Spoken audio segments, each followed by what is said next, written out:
स्वामी विवेकानंद का जन्म 12 जनवरी सन 1863 को हुआ। उनका घर का नाम नरेंद्र दत्त था। उनके पिता विश्वनाथ दत्त पाश्चात्य सभ्यता में विश्वास रखते थे। वे अपने पुत्र नरेंद्र को भी अंग्रेजी पढ़ाकर पाश्चात्य सभ्यता के ढंग पर ही चलाना चाहते थे। नरेंद्र की बुद्धि बचपन से बड़ी तीव्र थी और परमात्मा को पाने की लालसा भी प्रबल थी। इस हेतु वे पहले ब्रह्मा समाज में गए, किंतु वहां उनके चित्त को संतोष नहीं हुआ। सन 1884 में विश्वनाथ दत्त की मृत्यु हो गई। घर का भार नरेंद्र पर पड़ा।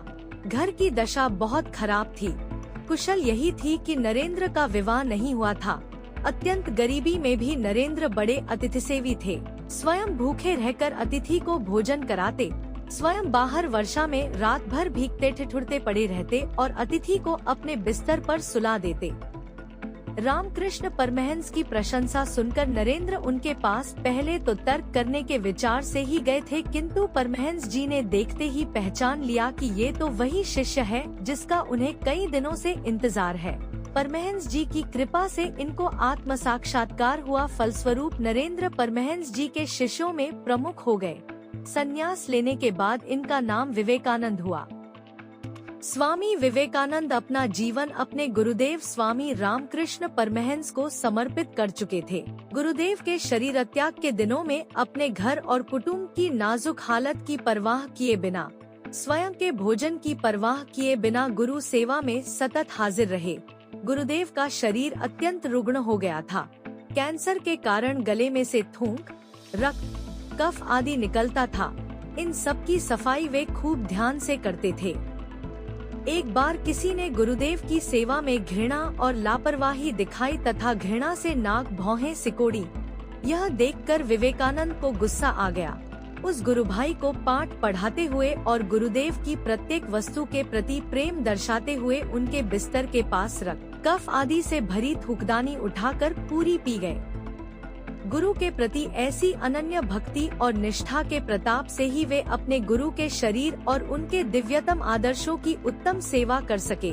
गुरुदेव को वे समझ सके, स्वयं के अस्तित्व को गुरुदेव के स्वरूप में विलीन कर सके, समग्र विश्व में भारत के अमूल्य आध्यात्मिक खजाने की महक फैला सके। उनके इस महान व्यक्तित्व की नींव में थी ऐसी गुरु भक्ति, गुरु सेवा और गुरु के प्रति अनन्य निष्ठा। 25 वर्ष की अवस्था में नरेंद्र दत्त ने गेरुआ वस्त्र पहन लिए। तत्पश्चात उन्होंने पैदल ही पूरे भारतवर्ष की यात्रा की। सन 1893 में शिकागो, अमेरिका में विश्व धर्म परिषद हो रही थी। स्वामी विवेकानंद जी उसमें भारत के प्रतिनिधि के रूप से पहुँचे। यूरोप अमेरिका के लोग उस समय पराधीन भारतवासियों को बहुत हीन दृष्टि से देखते थे।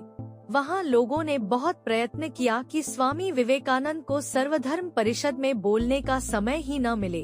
एक अमेरिकन प्रोफेसर के प्रयास से उन्हें थोड़ा समय मिला, किंतु उनके विचार सुनकर सभी विद्वान चकित हो गए। फिर तो अमेरिका में उनका बहुत स्वागत हुआ। वहाँ इनके भक्तों का एक बड़ा समुदाय हो गया। 3 वर्ष तक वे अमेरिका रहे और वहाँ के लोगों को भारतीय तत्वज्ञान की अद्भुत ज्योति प्रदान करते रहे।